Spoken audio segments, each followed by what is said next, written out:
Hi good morning everyone आपण मानक पुणी थेरी आम ओडिया झियो चैनल रे स्वागत जनाउछि। तेबे दर्शक बंधु आज जहाँ को टंका मिलबनी से माने कौन करिवे जानंतु बड़ अपडेट। जदि आज हिताधिकारी को टंका न आसे तेबे से माने कौन करिवे एने महिलांक भितरे उत्साह देखा जाउछि। किंतु समस्यार कथा हेउछि जदि आज भी हिताधिकारी खाता को सुभद्रा टंका न आसे तेबे सेमाने कौन करिवे। सुभद्रा योजना को नहीं एबे भी लागिछि द्वंद्व। किछि महिलांक अकाउंट को टंका आसुथबा बेले किछि महिलांक अकाउंट को ए पर्यंत टंका आसुनाही।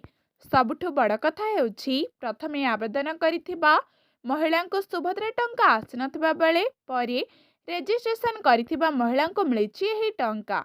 एभली परिस्थिति देखा देछि जेउठी गोटिए घरर सासु बहु एका संगरे अप्लाई करिथिले।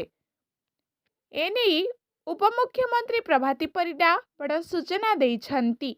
से कहिछंती सुभद्रा रे 5 लाख आवेदनकारी जेउ मानकर अकाउंट मिसमैच हेउथिला ताहा समाधान होई नाही। मिलुथिबा सूचना अनुसार जमी समस्या जोगु तालिकार हिताधिकारी ना नाही।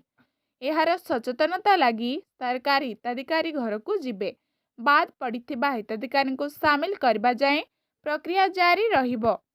तेणु सुभद्रा हिताधिकारी व्यस्त विव्रत न होई चतुर्थ पर्याय टंका पर्यंत अपेक्षा करिबा जरूरी। एहारी मध्यरे पुनः आवेदन करिबा आवश्यक नाही। तेबे दर्शक बंधु यह थिला समस्त महिला मानक पई खुशी खबर। जदि आपण मानक आज ही अपडेट भल लगी ताहले भिडियोटी को स्किप न करी शेष जाए देखंतु।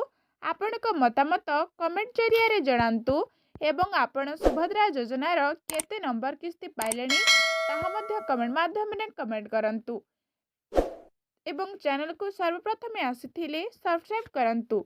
तेबे रहुछि एवरीवन, नमस्कार, जय जगन्नाथ।